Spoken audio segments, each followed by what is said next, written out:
Hello, my realists, and welcome to Vishaun for Real. Today we're going to get intimate, but first, if you're new to my channel, welcome. If you're not new to my channel, welcome back, and thank you for being here with me. Today we're going to talk about my postpartum story. Now, when I say postpartum, what I mean is after childbirth. So I'm going to give you my whole entire journey, how I felt during pregnancy, and then what happened during labor, and how that sort of affected me after childbirth, and what you can expect and what I felt during that time. So sit tight and stay tuned.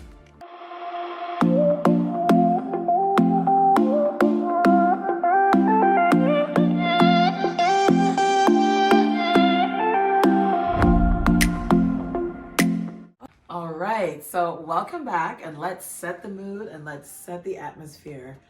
Let me tell you about my journey during my pregnancy and again, postpartum, meaning after childbirth. But we're gonna start from the beginning.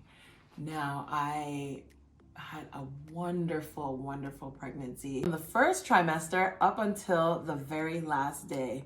Now, I'm really grateful that and thankful that, I'm not trying to brag for anyone that's going through, a tough time.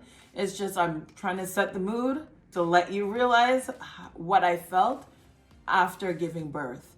Now, again, I had a wonderful pregnancy. Everything went smoothly. No morning sickness, nothing like that. The worst thing, actually, you know what? The worst thing I went through was the acid reflux. That was okay. Somebody might be saying, "Oh, you're be grateful," but that was rough.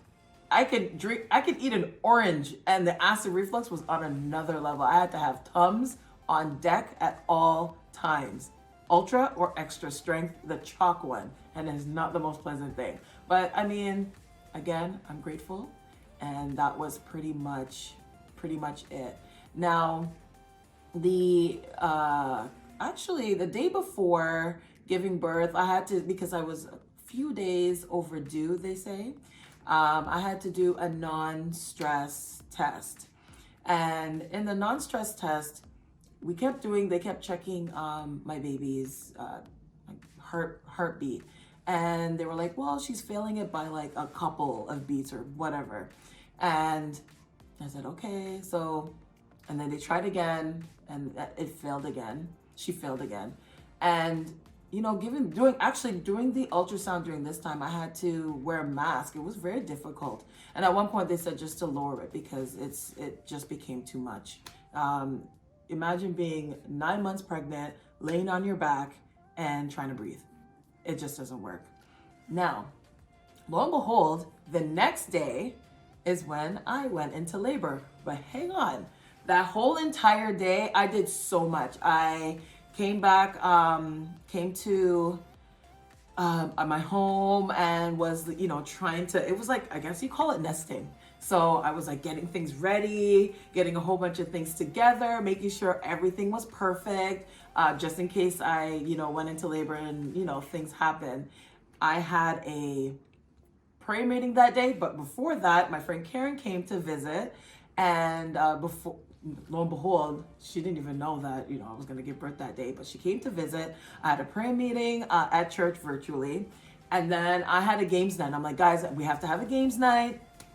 This could be my last hurrah without the baby so that I can have a peaceful games night and a memorable one. So had the games night. Mind you, I was really tired in a sense, and I was uncomfortable. I had a little discomfort, and I had to like lay down in between like, whatever game. I don't even remember what games we were playing, but I had to lay down in between each little session. When we finished, it was around 11:20 p.m. 20 minutes later, my water breaks, and it's time. So my husband's at work because he works nights. So I was with my mom and my brother because you don't want to be by yourself during this time. So my water breaks, and I'm like, hey guys, Hey, I went to my brother because if you tell my mom anything, she's gonna be like, excitement. So I went to my brother and I was like, hey, my water, I'm like, Ryan, come, my water broke. And mind you, I don't expose myself to anyone. I don't think he saw anything, but I had to hold up, my pants were down. So my pants were down and water was just gushing. It was like it was like Niagara Falls, okay? So it just kept coming. It was like an endless amount of water. I never knew that much water was holding up inside me. Not TMI, it's some information that you need to know. So I tell him, he's making excitement. He's like, oh, mom, it's time, Vishaun, it's time. I'm like, Ryan, don't get excited. You know how she is.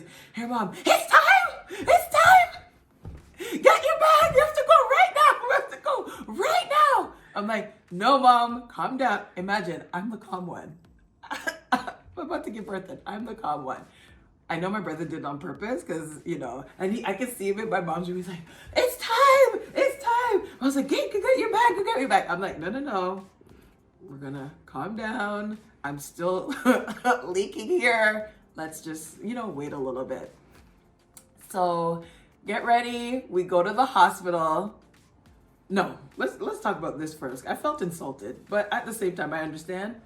So my brother pulls up in front of the house and I noticed there was plastic bags all over the seat.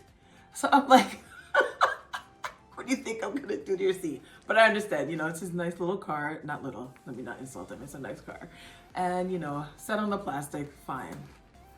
Now, we get to the hospital. Actually, on my way to the hospital, I'm on the phone with my friend Shar. And she was like, okay, let's count your, contractions. Let's count it. The whole time I'm like, she's like, are you having a contraction? I'm like, I don't know. Imagine your water breaks, you're having contractions and you can't feel them. I had to really get inside myself and really, really think, am I having a contraction? Imagine. That's how great I was feeling for now.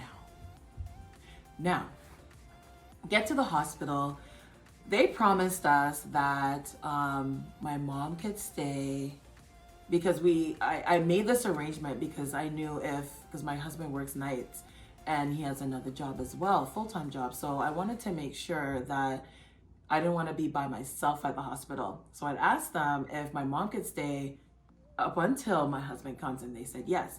Day of now, of course, we get a different nurse. Everyone's different. They said my mom could not be there. I know she was sad. My mom could not be there. I had to be there by myself until he got there. I don't know how he got there so quickly, but it's about an hour and 10 minutes clear to get from Hamilton to Ajax. I'm pretty sure he got there in a half an hour. I don't think I actually waited an hour for him to get there. That's how much he gunned it here.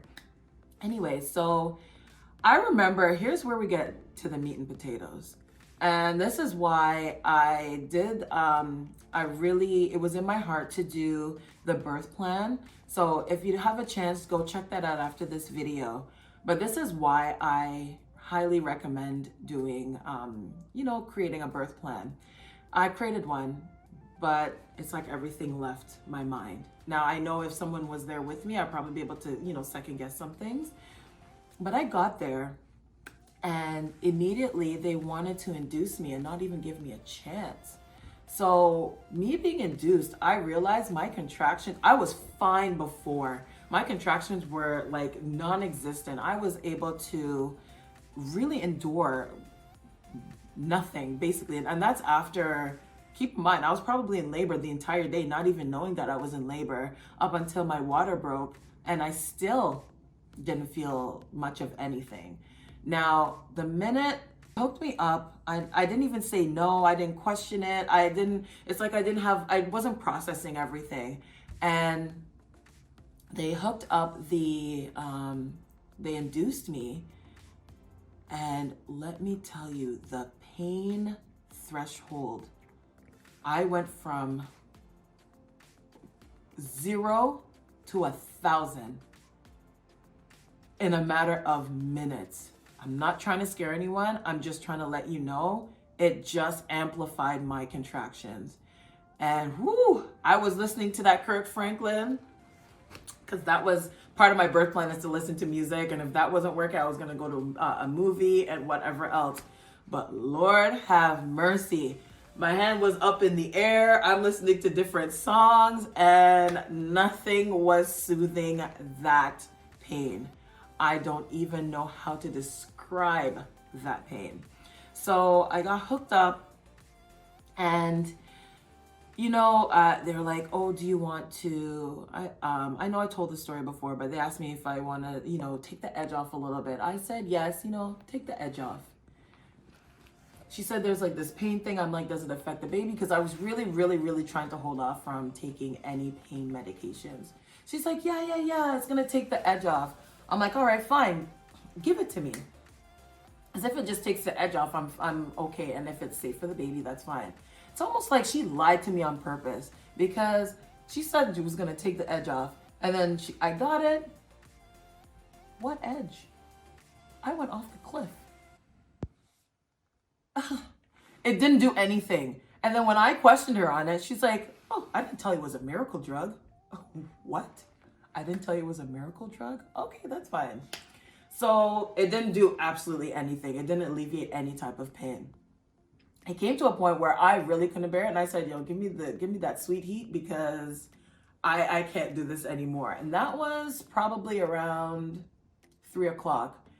And I don't know, I fell asleep little by little in between contractions, and the contraction for like every 2 minutes or so. I was able to fall asleep somehow. Anyway, now, mind you, I went to the hospital at 12. I then, by 5:30, the doctor said, oh, you're only 3 centimeters, and the baby's heart rate, I don't know if he added this in so that I would say yes. He's like, well, you're only 3 centimeters and the baby's heart rate's going down, so we're gonna have to do a C-section. I wasn't gonna argue with heart rate going down. Why would I risk my baby's life, right? So I said, okay, let's do it. 6:00, I was in, probably by 6 a.m., I was in the operating room. Everything's going. They give me even more medication to numb, I guess, my whole entire body.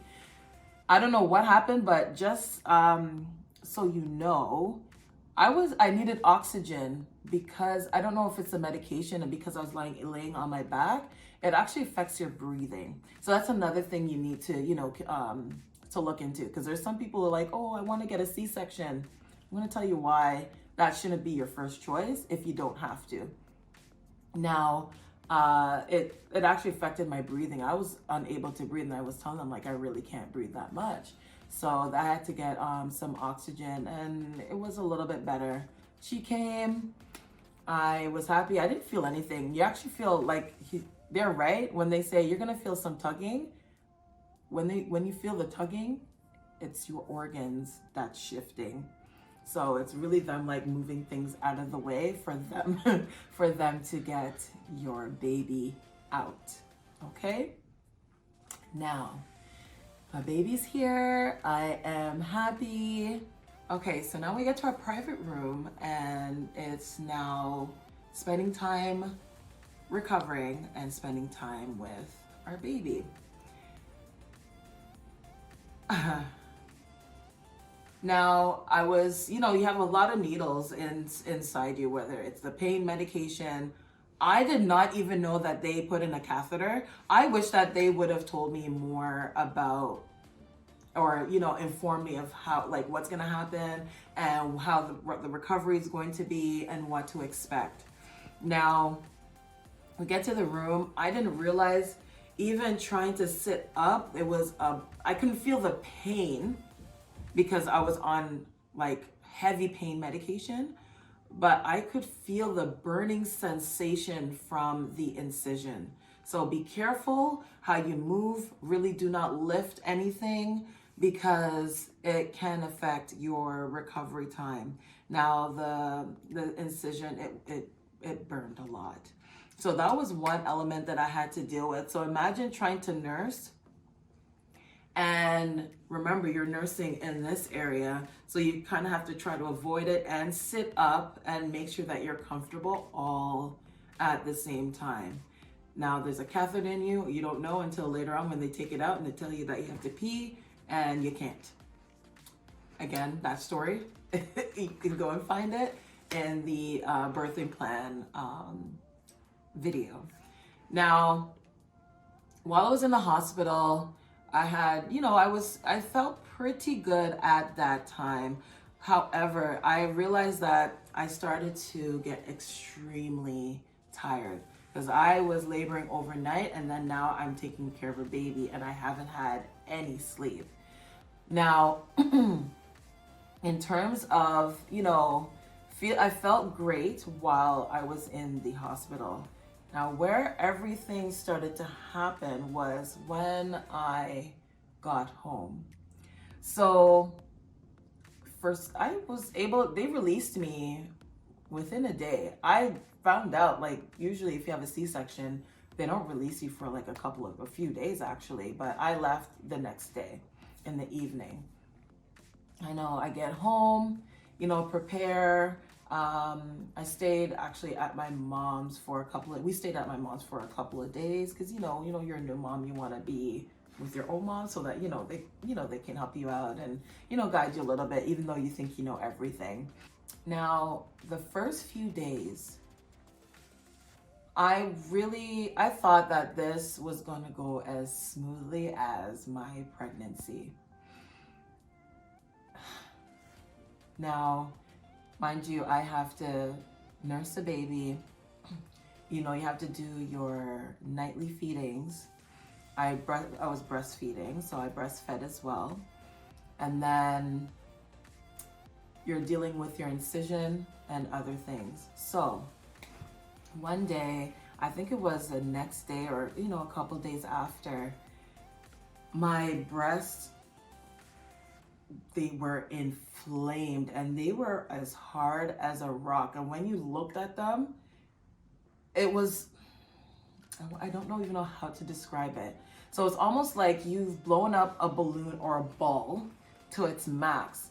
But then I saw veins popping out of my breast, and it just didn't look right. I could literally just hold them like this and it wasn't squishy or anything.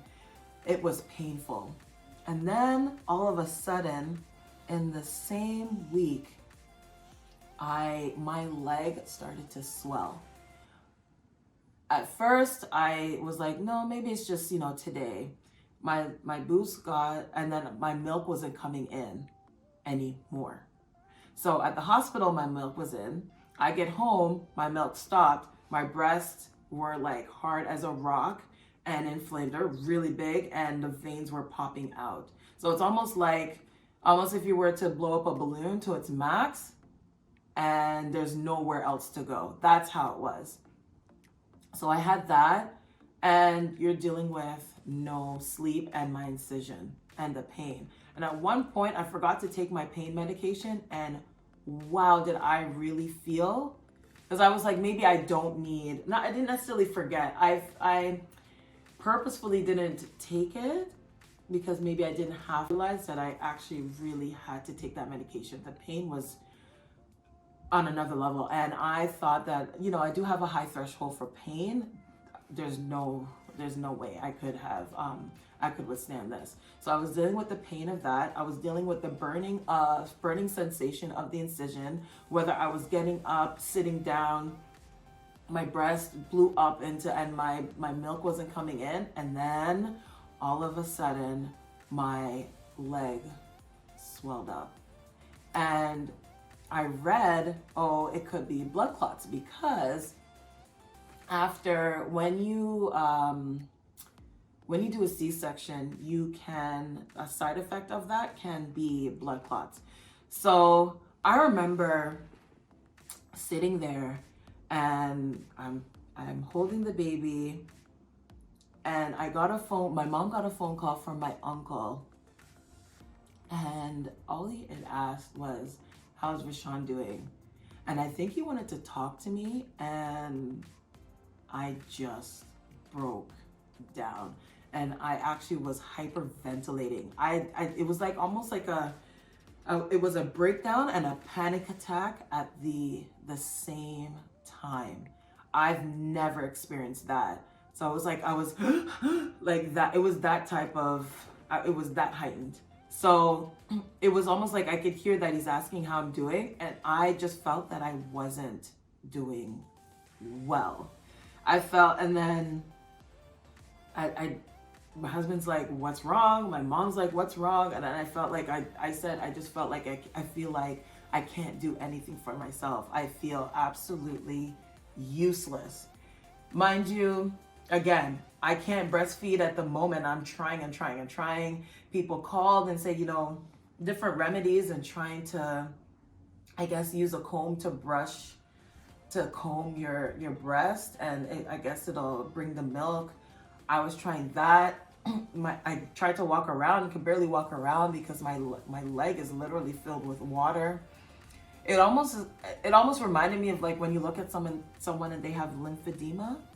It felt like that. It had a lot of water inside, and I just felt like, look, I need help to do everything. You go from being able to do whatever it is that you want at any given time. You go and get whatever it is that you need, and I couldn't do any of those things. I couldn't walk straight because my leg is swollen to go get something. I'm in pain, so me getting up or sitting down is just another thing another element that I have to deal with. I can't even breastfeed my baby at this moment. And I refuse to use formula because I said I'm just going to breastfeed. So I broke down and they were like, are you okay? And I just remember saying, I feel useless. I absolutely felt useless in that moment. And you can tell that they didn't know what to do because they've never seen me like that. And I've never felt that way ever in life.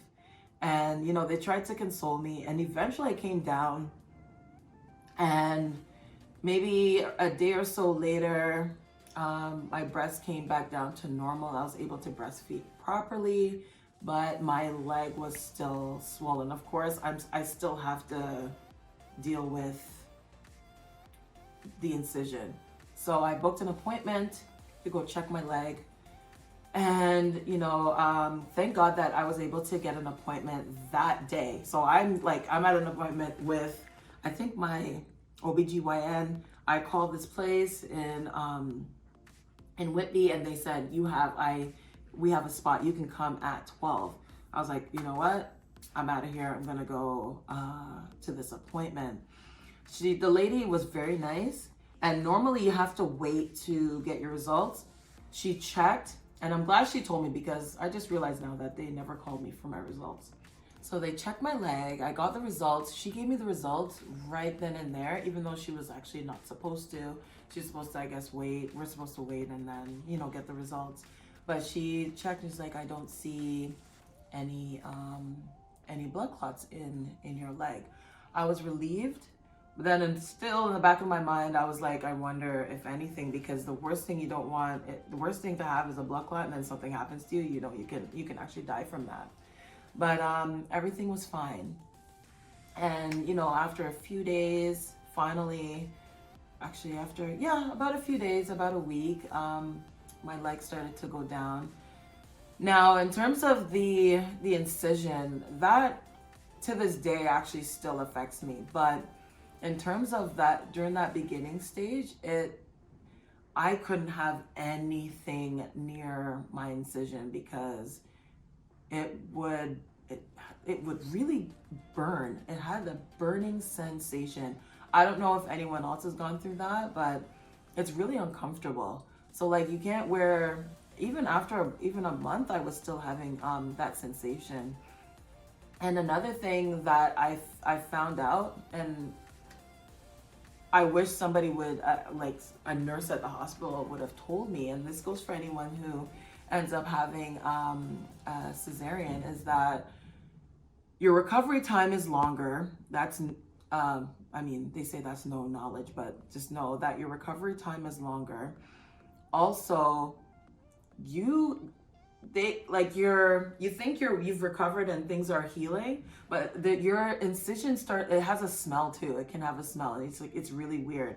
Even you do get a weird odor underneath, because for some reason that's just how it is. No one tells you about this, but I'm telling you. And I did my research after the fact, and that is actually something that is a common, do we want to call it side effect, or it's just an effect? That's just an effect that happens. So just expect that to happen. It's not going to be a pleasant odor in your vagina, nor your wound and your incision it's going to take some time as well. It's not that it's like infected or anything. It just has a certain smell, and I just don't know why. I didn't look it up, but I just know that that is something that does happen. Now, sometimes they end up with a pooch. Now, I want to talk a little bit about my time about a week or so after my husband went back to work, and he works a lot of hours. So this is not like any bash to him. You know, we have to, keep the food on the table, roof over our head. And thank God I was, around, my mom sometimes, and, my brother. And I reached a point where, I don't know what it was, but it's just like, you don't feel necessarily alone, but you lack sleep. And sometimes you just feel like, oh my goodness, I need someone else to help me, especially the overnight, because my husband works overnight. And so you lack sleep. You're doing your nightly feeding. So it could be 2 or 3 of them in the night, depending on your baby. It could even be more than that. It's all on your little one. And so imagine you're taking care of this baby, of course, all day, as you're going to, and then you lack sleep. And then it came to a point where I don't know if it's like I envisioned something else, but I just got down a little bit. And I'm not talking about depression or anything. It's just like, oh my goodness, I'm lacking sleep, and it's not even that I thought she was gonna sleep all night or anything. It's just I pictured my help and all of that a little bit differently. And it really got to me. And I think a couple of my friends, they sort of sensed it, and they're like, hey, how are you doing? Are you okay? And they surprised me, and like they said, okay, we're coming by, and just come out for a couple of seconds. Mind you, my baby's still a newborn, so it's like leaving my baby at that time was like, I don't really want to, but I really needed it. I'm so grateful and thankful that they came. We went to I think it was Rib Fest, and mind you, it was still on lockdown, so we had to wait in line and get our food. But they asked me like, how are you really doing? Like, how's everything? We noticed like we haven't heard from you as much, and are you okay? And when they asked me if I'm okay, it's like I felt in my head I had to show them that I'm the strong person, and as everyone knows me to be, and not show any weakness. But I'm just like, you know what, I don't want to say I said I'm not okay, but I'm just like, I'm tired. I'm really I'm tired, and I just need just a little bit more help. And they're like, we kind of sense that, so that's why we came. Don't worry, keep going. And they gave me a good word of encouragement. They prayed for me, and after that, I felt really good. And sometimes you hear negativity around you. You have to really nip that in the bud, because it can add to how you're feeling, and it can just amplify everything when someone can just breathe a word of encouragement to you and you feel so much better. And that's all you would need. That is all you would need, is just that word of encouragement. If they didn't come that day, I don't know how it would have felt after. I'm sure I would have gotten over it or felt a bit better. But it was just them saying, you know what, we can see that you're just keeping to yourself, not isolated or anything, because I couldn't isolate myself because I was around family. But it was just, I think I just needed a breather just to get out for that moment and, just talk about it. And me just having a conversation with them helped tremendously. And I was able to even communicate with my husband that, you know what, I know that you are working, and I know that you're tired as well, because he works 2 full-time jobs. I just need just a little bit more help, and that would help me tremendously. And, sometimes we act, even as women, that we have to be Wonder Women, that we have to be this, force, and we can do it all ourselves, and we can manage. But sometimes it's okay when you can, and you have to ask for the extra help.